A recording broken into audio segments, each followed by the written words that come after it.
How did these three future legends go from being gangsters to fighting the best the MMA world had to offer?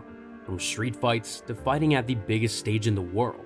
One used the cage to escape his past, one used it to rewrite his story, and one used it as a pit stop on the way to pulling off the biggest heist in UK history. Let's start at the top of the madness with the one who traded all his talent for crime. Let's talk Lee Murray. You ever hear the phrase, "he could have been great"? That's Lee Murray. He could have been a champion, could have been a legend.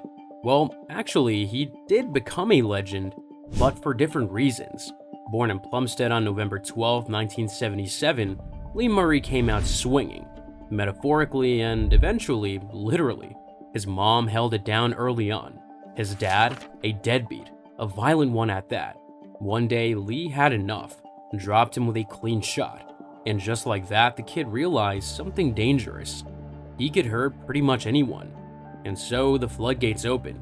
Growing up, Murray ran with a pack of local kids dubbed the Butt Marsh Boys. They fought other estates, protected their turf, and turned childhood into training.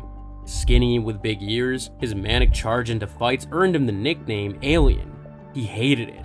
Lee didn't blend in at school, expelled from day one, shuffled to another. Always on the edge, always explosive. By his teens, he was part of a gang based in the Barnfield estate, stealing, selling drugs, and trading fists for respect. Daily contact with Nigerian dealers near Plumstead Station sparked a turf war. Murray and his crew won. On top of dealing green and sugar, Murray became a known name on London streets. The Old Bailey called him a notorious drug dealer. His partner in crime, Paul Allen, his muscle, his enforcer. And while his classmates were doing homework, Murray was doing time. Assaults, theft. Violence was his first language. Out of juvie, he bulked up, steroids and gym sessions. He added size to his already terrifying presence. Police couldn't touch him. Too slick, too lucky. Even when his entire crew went down in a turf bust, Lee got clean away. Somewhere in that madness, Lee found the cage. He turned street brawling into structured savagery. With London shoot fighters, he honed skills. He learned control, submission, strategy. Lee Murray wasn't just some brawler with a temper, he was a legitimate problem in the cage. Before the UFC ever called, he was stacking wins across the UK scene, either by KO or submission.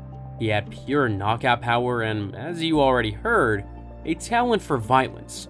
But don't get it twisted, he was still a gangster. In 2004, he made his UFC debut and made it count. He submitted Jorge Rivera in the first 2 minutes and looked every bit like the next big thing.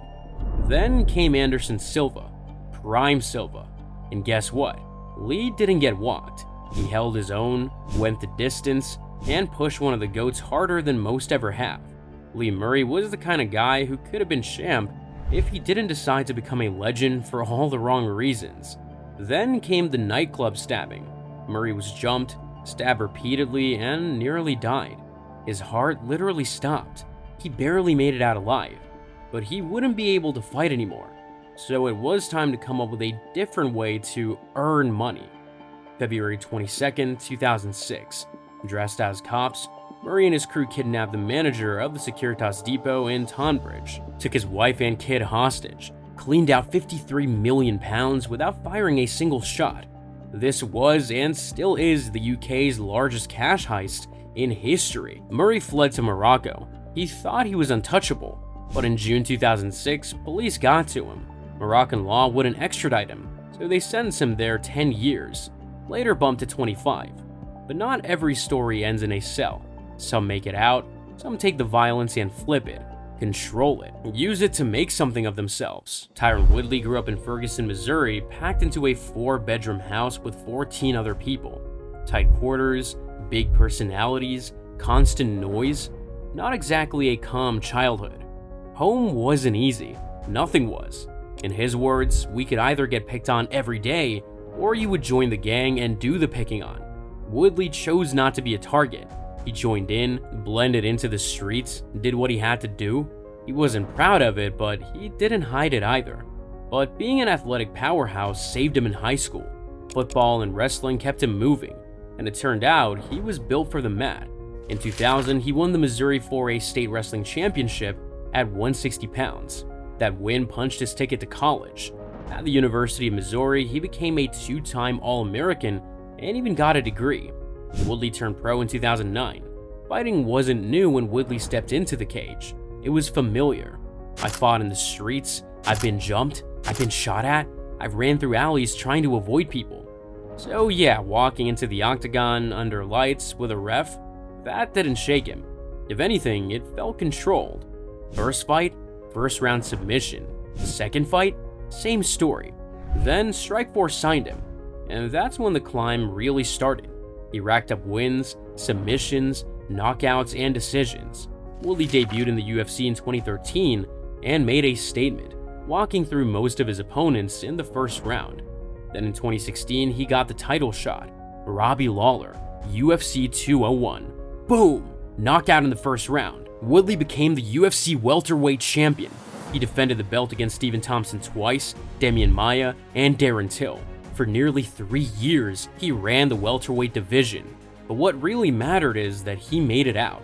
Because let's be real, this story could have gone another way. From where he started, the gangs, the streets, the uncontrolled violence, Tyron Woodley could have just been another cautionary tale. Thank God it ended the way it did.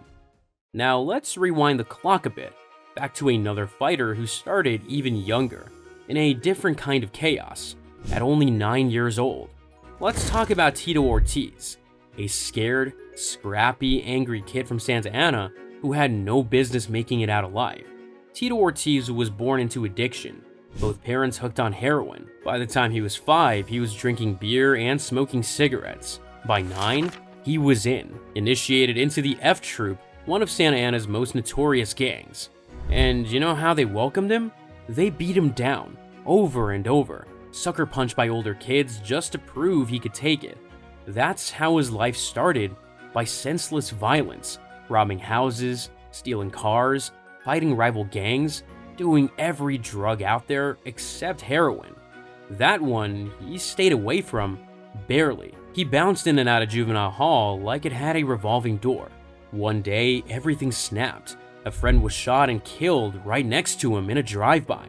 That was it. His mom packed him up and moved to Huntington Beach. So Tito found something else. Wrestling. Finally some structure. Something to focus on. A purpose. And more importantly, a new way to fight. He had the anger, the drive, the toughness.